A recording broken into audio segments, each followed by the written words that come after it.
Mais uma terça-feira aqui com Juliana Lima, no quadro Visão Estratégica Finanças. Hoje vamos falar do FGTS, o Fundo de Garantia por Tempo de Serviço, certo, Juliana? Exatamente, Thiago.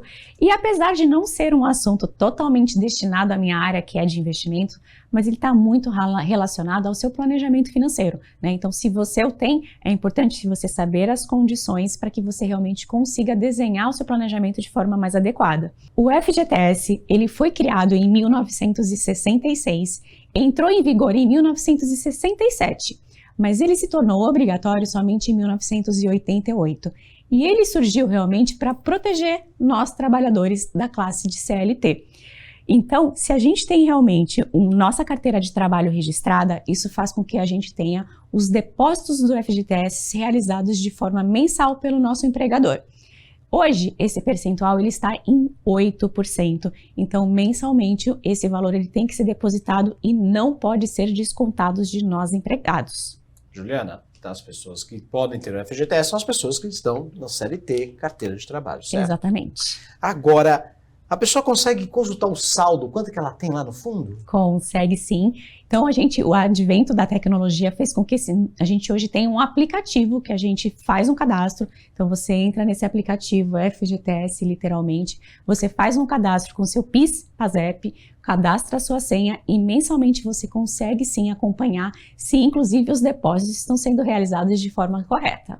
Quando posso sacar o FGTS? Aqui existe uma grande dúvida em relação de quando a gente pode utilizar, mas o FGTS ele é sim um grande fomento para a gente, inclusive, conquistar nossa casa própria, né? Então, porque nós podemos, mesmo os empregados, utilizar o saldo do FGTS para a entrada, inclusive, das nossas compras dos imóveis.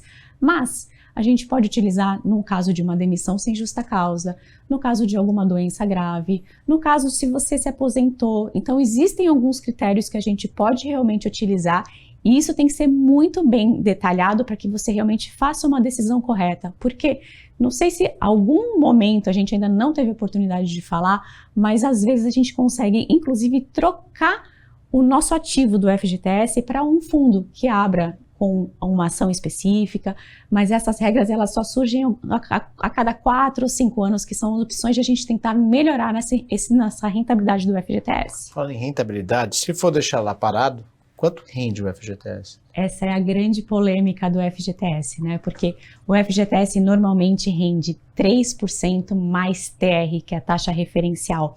Se a gente levar em consideração, Thiago, a gente sempre bate a tecla aqui da poupança, né, que rende abaixo da inflação. Sim. Então, o FGTS, ele também segue essa mesma linha de acabar reduzindo, a gente ter uma rentabilidade abaixo da inflação. Então, essa é a grande polêmica que a gente tem hoje com a base nessa questão do quanto rende o FGTS. FGTS, Fundo de Garantia por Tempo de Serviço. Juliana Lima, quero agradecer mais uma vez a sua participação. Eu que agradeço, Thiago. Até semana que vem. Até semana que vem.